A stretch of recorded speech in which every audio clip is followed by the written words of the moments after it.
I take life way too seriously. I don't allow myself to have fun because it's not productive. I don't know what my hobbies or interests are because I'm so fixated on achieving a goal or a retirement number that I put everything to the wayside. And so if this is you right now, I want to unpack this a bit more in this episode and give you some practical action tips to move forth in allowing yourself to enjoy more. Hey there, beautiful soul. Welcome to Cultivate Your Joyful Life, where we believe true fulfillment blooms from within. I'm Emily Lou, your certified life coach, and I'm on a mission to help you create a life you freaking love. In a world where we constantly juggle priorities from career to parenting, relationships to health, it's easy to feel overwhelmed or not enough. But don't worry, in this corner of the universe, I'm here to share practical tips and inspiration to help you access your inner joy right now. So, grab your favorite drink, settle in, and let's cultivate your joyful life together. Here we go.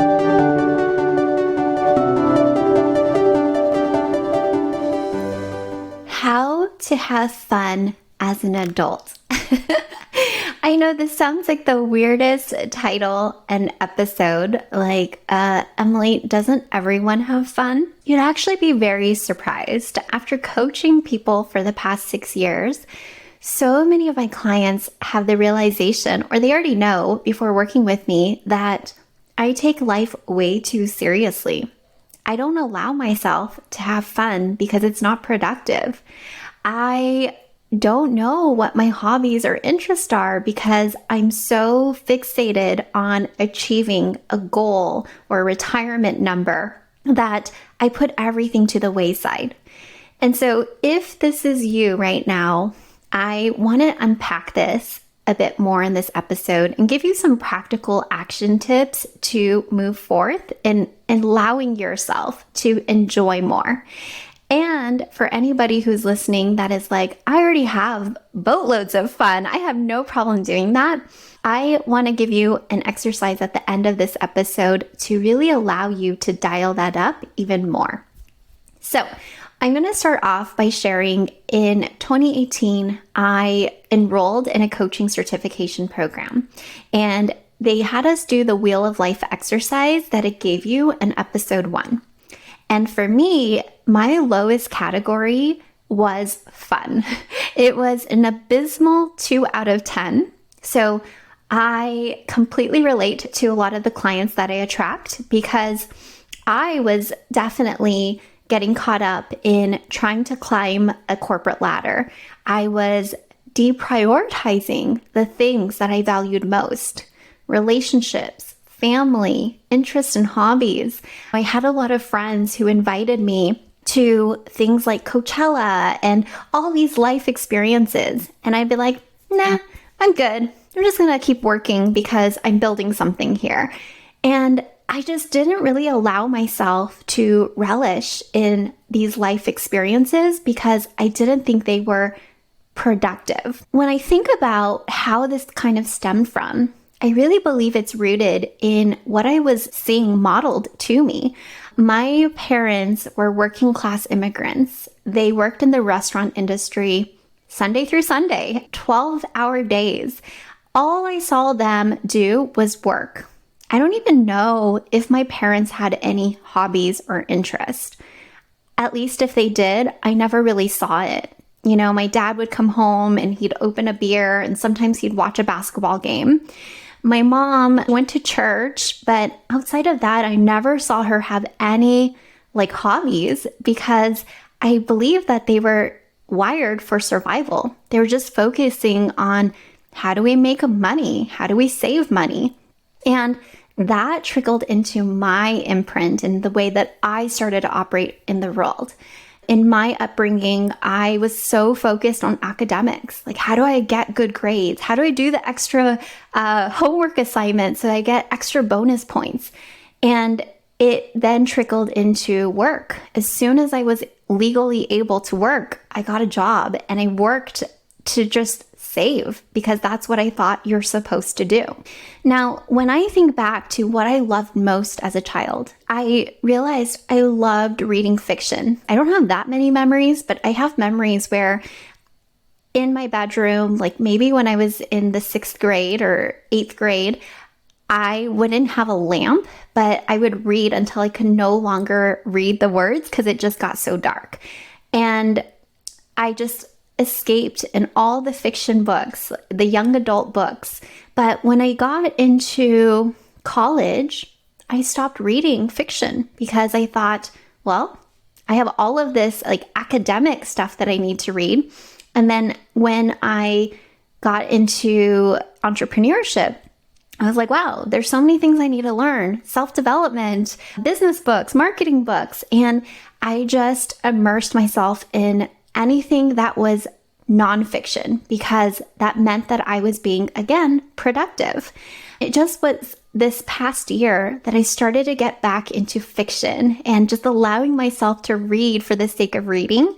I started the Iron Flame series by Rebecca Yarros, and I'm just like diving into all the fantasy fiction that I can possibly get my hands on. And it's actually incredibly nourishing, and it really allows me to tap into my creativity. And I just love it. Like, it's something that brought me so much joy as a child. And now I'm doing that as an adult, and it feels so freaking good and fun.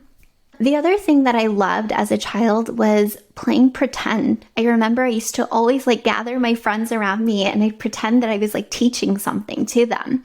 Well, luckily I do this today. It's the one thing in my business that I was able to take from my childhood and bring it organically in. And it's no wonder that I love what I do because I'm tapping into something that is an innate strength and just a gift that I was given. The other hobby that I had as a child that I no longer give myself permission to do is play video games. In high school, I used to play Counter-Strike and StarCraft with my brother. And upon entering college, I put like this huge boundary on myself of I cannot play video games because I get too addicted to them. And if I'm too addicted, I'm not going to do my homework. I'm not going to get good grades, and therefore I'm not going to be successful. And so I had a hard stop on video games because, again, it wasn't productive. And now to this day, I don't play video games, but I just borrowed a Nintendo DS from my brother and I'm playing Zelda, and it just, again, started to bring me so much joy. So I'm sharing all of this with you right now because if you have a hard time enjoying life right now, or you don't truly have fun in the sense of just allowing yourself to be present, to not do something for the sake of productivity, but just for the sake of pure enjoyment, then I want to encourage you to do a few things. One, I want you to reflect on those things, the moments, the experiences that bring you pure bliss and joy. You know, it could be something as simple as the warm coffee that you drink every morning and hold in your hands. It could be listening to music in the car. It could be walking during sunset. We all have moments where we're like, this is so perfect. I wish I could just bask in this moment for longer. And you don't even have to go do the thing. I encourage you to go do the thing, but just even thinking about it right now allows you to access that feeling right now, which is pretty freaking cool. I want you to just hit pause and try it out for a moment. Just hit pause and think about that thought of doing that thing that brings you so much pure joy. Just allow yourself to feel it. Okay, so hopefully you hit pause, but I want you to just know that you don't need to achieve another thing. You don't need to wait for something to happen or not happen. You have full access to it right now. The second thing that I really want to encourage you to do if you're lacking fun right now is try out a new hobby or interest. It's so fascinating as a parent now. I have a 3-year-old and an 18-month-old, and I already know that I'm going to give them the childhood that I never received. I'm going to put them in all the different activities and just see what they gravitate towards. What are they interested in? Because We don't really know until we try something on. I always like to think about it as informational interviews. Like you could read about a job or you could talk to somebody about a job, but until you actually do it, you won't really know.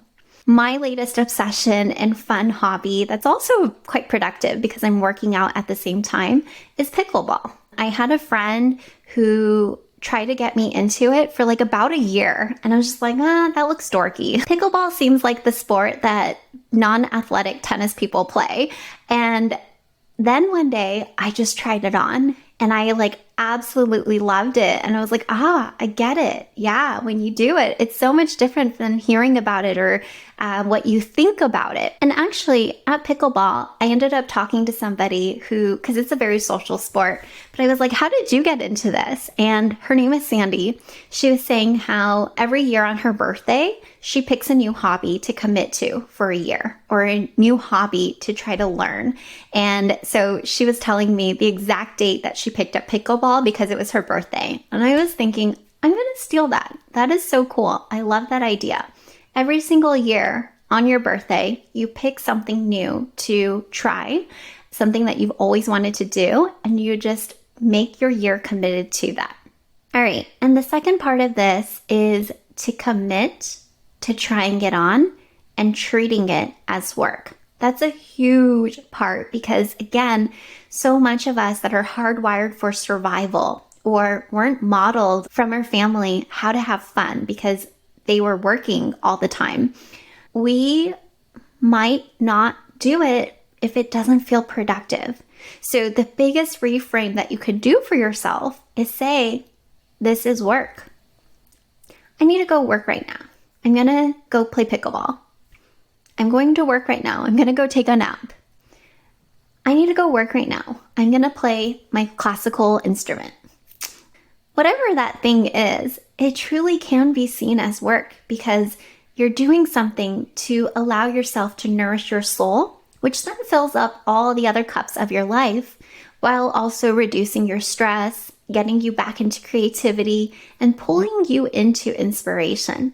Fun is so important. And if you're already enjoying fun and all your hobbies, you have a vast array of interests, and I'm going to just ask you, how can you really savor it? How can you really allow yourself to turn up that dial 2% more, 5% more, and just allow yourself to bask in that feeling of all the joy, all the happiness, all the benefits you get from allowing yourself to do this thing. One of the keys to happiness is truly coming from a place of gratitude and appreciating, knowing that you have this opportunity to enjoy your life, to create a fun life, to create memories, to create just moments of pure bliss and joy. That's something huge to appreciate because I can tell you most people on this planet don't experience that. They don't really have that. They're just kind of going through the motions or they feel like they're in this like slump of the same old, same old. So if you have allowed yourself the permission to have fun as an adult, you are winning. And I'm so excited for you. By the way, if you're listening to this right now and you're like, but Emily, I am in a struggling state right now. I can't appreciate because I'm still in that survival mode or survival brain. I'm just going to encourage you to go through these exercises anyway and find something that you can allow yourself to just appreciate and enjoy, even if it's a minute a day. And if it's a monetary challenge that you have right now that's preventing you from accessing this level of fun, I want to remind you that there's so many things that we have access to that are free, that don't cost anything. And a lot of it is the simple joys of life, like having the sunshine hit your face, of being able to put on music or dance to music and really allow the music to move you. It could be enjoying like a nice stretch in the morning when you wake up. Really allowing yourself to see yourself in the mirror and appreciate a feature about yourself. It could be giving a hug or a smile or receiving a hug or a smile from someone you love. I'd love to challenge you to just aim for 5 things a day or start with a minute a day. Just really small things that you can build up to and see what starts to shift for you without necessarily having to change that much on the external. Maybe the external world will start to shift to match what you're experiencing internally. I hope you enjoyed this episode. I want to know your thoughts in the blog post. I'll link it in the show notes. And also leave a review wherever you're listening to and subscribe or follow. It would mean the world. Until then, I'll see you in the next episode. Bye. Thank you so much for tuning in to today's episode. If you enjoyed it and you're not following me on social media already, come follow me and join the conversation on our latest post. I'm over at Cultivating, or you can visit our website, cultivating.com, and learn more. And don't forget to hit subscribe to this podcast so you don't miss another episode. I can't wait to connect with you again soon. Have a joyful day.